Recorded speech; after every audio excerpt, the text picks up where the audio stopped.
Eti for makwaba ba de Likee TV Be send number channel so hita do man subscribe or like share ma wona pensi mi bi etie so nya binje jemre na da jemongran sinu na ne de sema etwagu no yemfa emunsem enyina emremo na ye bowroma na ye bowromu ewo NDC akache na tifo nsema eboboba mbaka ya kene Agyapong emse ya akoyese odi Ghana fo adwen di agro.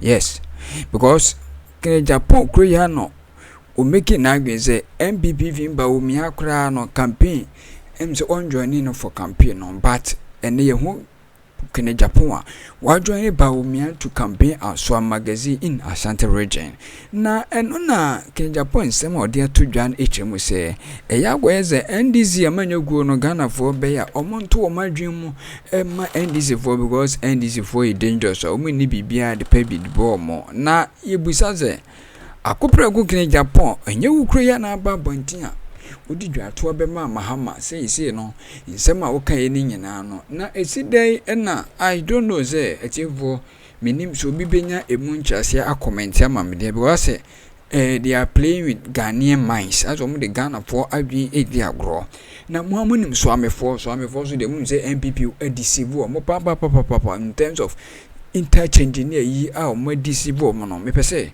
ye bowram na yekotie nsem a efiri ho eba ye ba de ka ho bia no yenso ye de emonsem ebebram because you spend hugely on demonstration yemfanye hwe Abanwe is not scared. He doesn't respect anybody. And to your demonstration is spending so much we are no as my watchman sebra na babaji.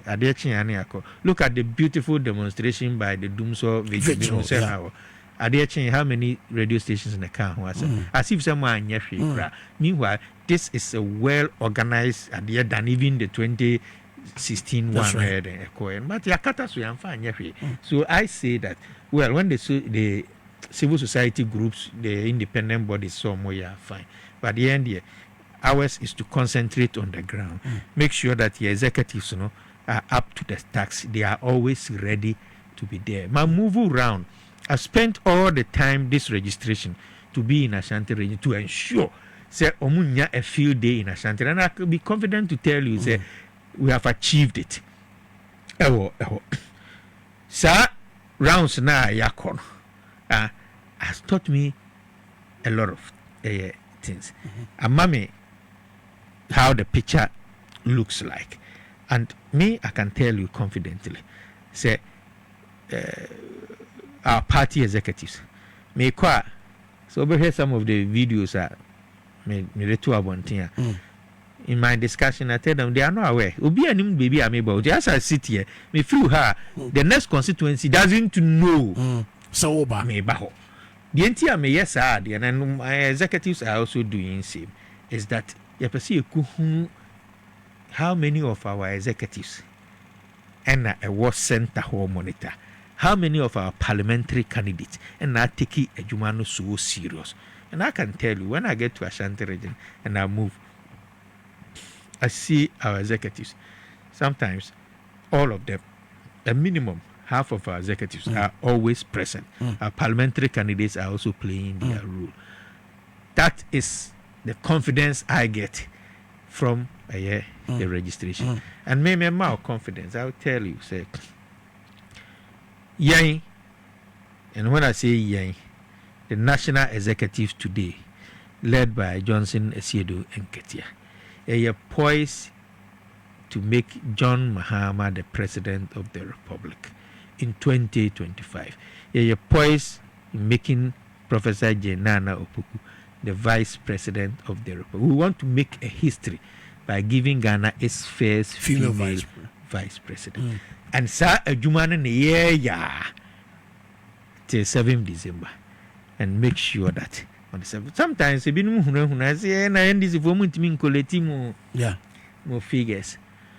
If you have that fear, let me tell you, say there's no fear. No, you don't need it. I don't need to sit here. But I need evidence. But I want to give you the confidence. If you think if it's a confidence and you're enough, you will not get me to tell you what we are doing. But what I know is that the election directorate, the party executive, the structure is working to ensure that on the 7th of December, by quarter 11 p.m., 70% of our results, hard copy, will be in our hand, which will make it very difficult. And what about the my bantampa, we can see a film where we are 7:30 now. Wow, doing some interviews. I'm out for a Casanzi and you TV, you radio. You know, I do more of a phone interviews in a day, but it's me and now all over the place. And not like first now, between us spend 3-4 days in Accra every week to do TV and radio. So sometimes man for should look at this. Me wa honey frame see OBC maybe abanum or more phone or the better transmitting data and they know. Or many needing comments. No, forget about these things. We are just to put some scare in you. Pick it from me.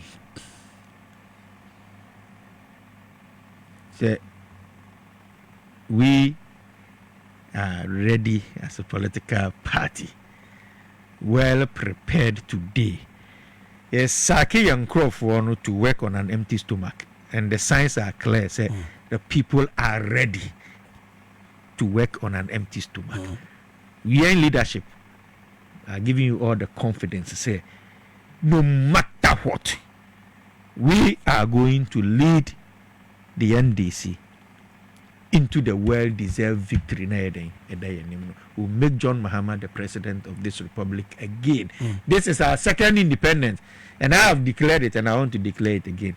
I'm declaring a revolution in this country, not with the gun, but with the thumb, and that is what we're telling the people. Just have confidence in the executive of the NDC, and we'll give you the victory on the 7th of December. Intimidation, as we are making. And they appear to be say NDC and you say MPP and you know no, because unabated. No, because no, there's nothing you can do. There is nothing you can do. But let me tell you something. Make offense so Omastabo ye nipa. So I rush in there. The same day I know match na koyo. So when the national chairman was called, Mr. Chairman, ye ni na yegu Accra hanoma baby so ye den. Yes, so I'm moving to Ashanti, of course. If you want to find out, you get to find out. Because you're by meeting. And the next day you have to rush in go. So me do any police phone. I'm telling them, why haven't you arrested the person who stabbed the NDC person? Almost you moon la nipa no krana omode ade no wo no say who nipa no by face obumba wonim ni din. Okay, that's fine. If you can't find him, we will try to find him. The summary of it, nipa na didn't make a call police station to go and report himself. Nipa na they see it. They see them in country. But the point is that if the police gets to you, you are safe. But when we get to you, can't guarantee your safety. Into one casa because the police of one is woman. Yendi behun. Into ya kwa kuhunu. And the word boot to hear to say kusia ye bonny bomb. And for his own safety, a police station one because so now the person has come. When the go on the so arresting. If you have pictures in near Bontinti. You are NDC near. You will think that executives another. No, we are not sleeping. Okay. Messages be about making KB. Any questions? We say, we every ota. Was it tell honorable that I personally disagree with him that we the NDC are not ready to demonstrate against this clueless and incompetent Bawumia government. We a deputy organizer, Guan district. Onona the message way ebaye. Ibrahim Ahmed say, Honorable Joseph Yamin, thanks for the good work you are doing for Mother Ghana. Yeshua free Spain, Korea, your friend of Barcelona, and one Yeshua free. Teresa Cote so any aje and common. And a message will also say, Bisa Honorable Joseph Yamin say His Excellency Dr. Mahmoud Bawumia. Na pro boni mu nyina no was say it is possible. Na sa it is possible no me wo mi susu yemu no wiemu enti mo mfa omo nsam keka no trawasa or just to say the message se me fa na tranka me metra me fa na tranka mani nye den enkum so it should tell you that yem fa na tra but omo kasa ene yenso ye den ye adwuma medical psychological warfare then. Sometimes they want to boost their energy level. No. But we the NDC are not living in a stone unturned. You go so aye and you know mem tie di omoka tie di yanyeka unless we NDC ni. What do NDC need dia? Listen to what we are saying. Don't listen to what they are saying. Because what they are saying is different from what we are saying. You be more money NDC for. Of course. Sani Pano na make actually say go and vote. Go and vote. And so protection of your vote and your problem. You don't have a problem. But so you say, mean to me better now videos. Na men can't run ya yewe. I won't be able to tell you these things, and I'm not going to tell you.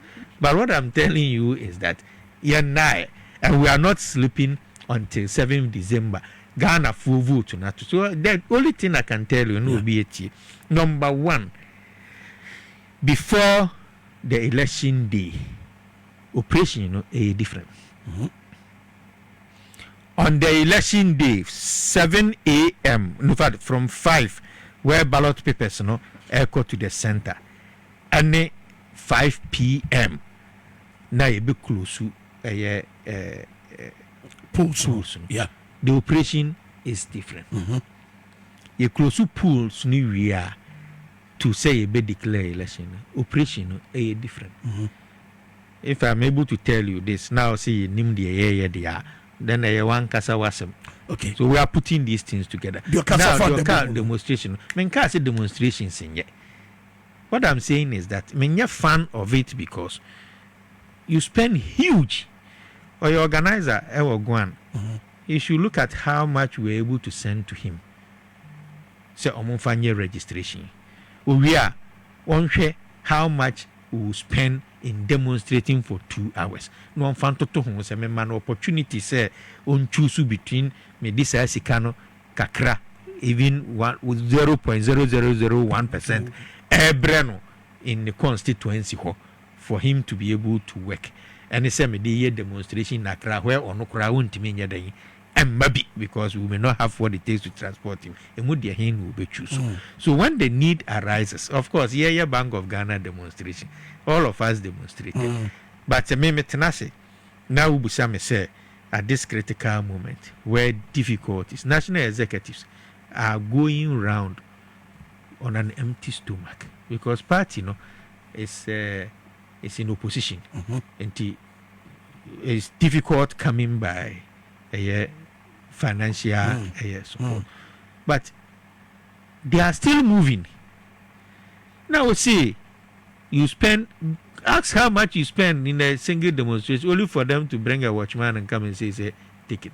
Demonstrations in Ghana are determined by the numbers, not the messages. Inti abrochire nipa 3 cross or don't for placards. And government.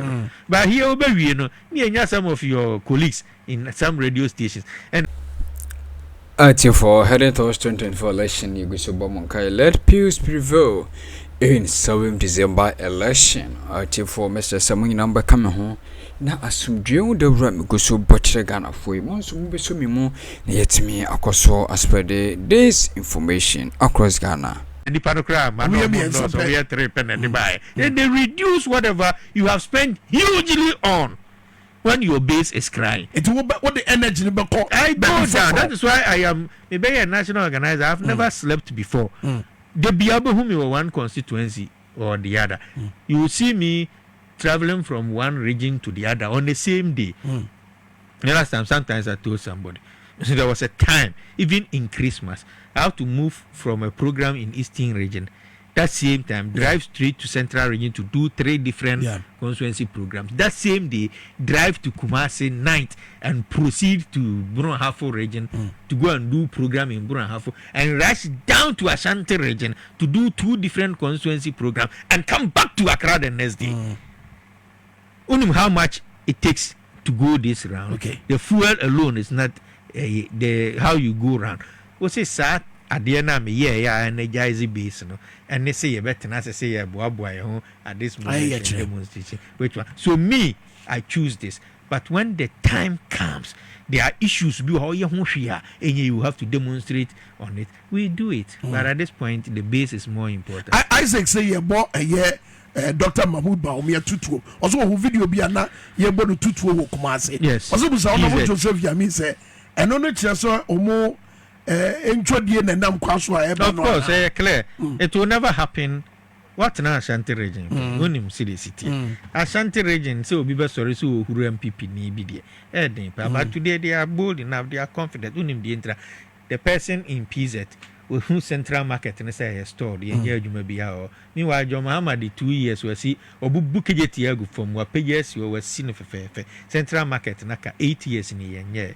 Who be tremble honor will be who John Muhammad Tiasino no or $2 no 3 cities 70 pesos. You think John Muhammad was sorry, and then or 15 cities, eco 16 cities. Who be tremwa won't who no obey your day. Fuel nebo.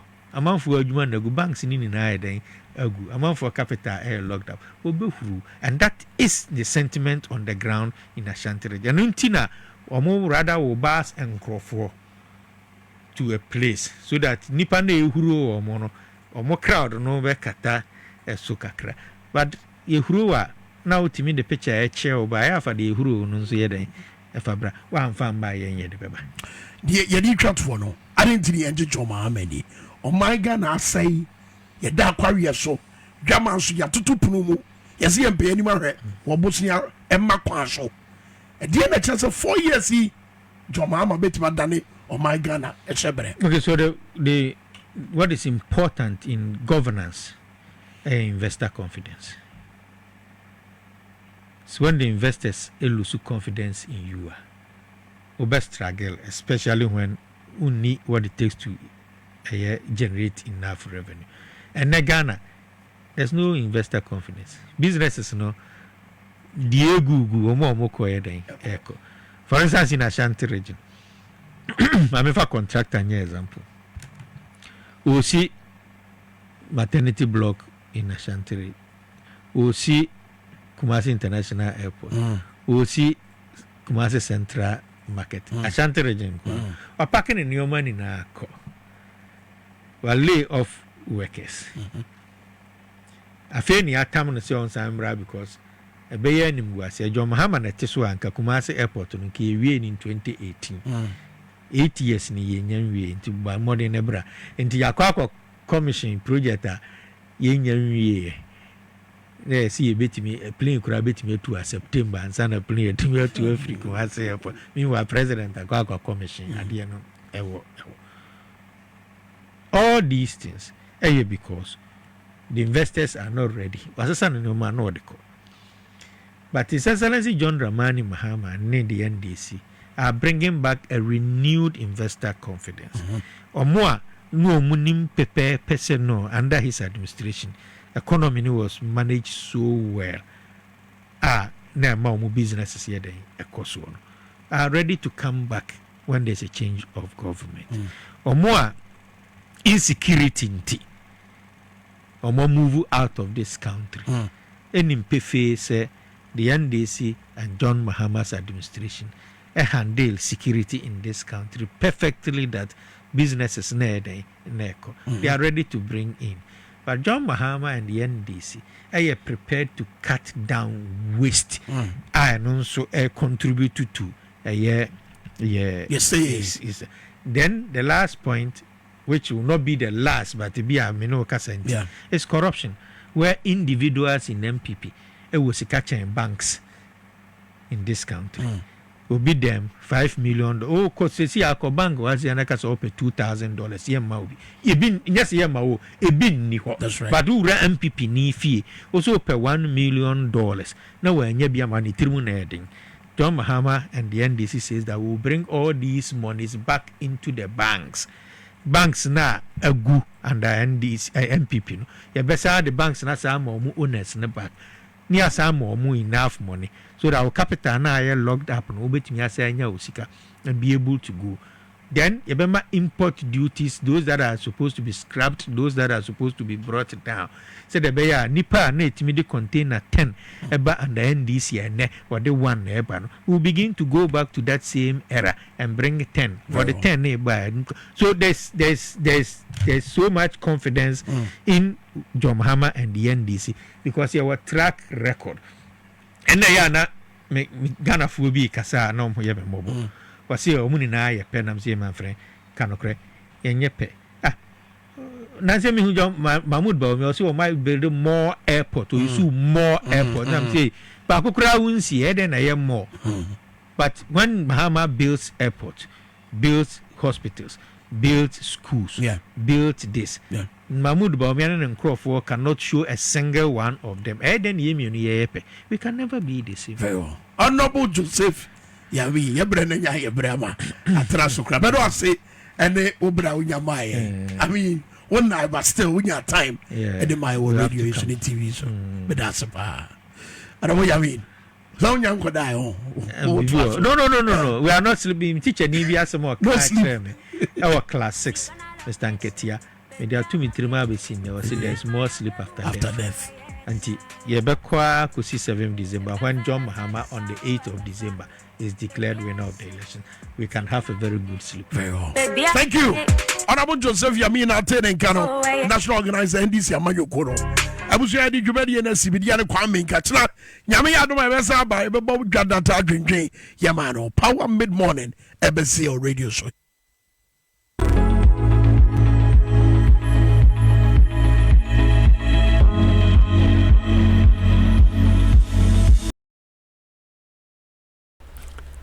It must some of the broader Likee TV comment session notification bell on click associated with the latest content to be on some can be at Akroma.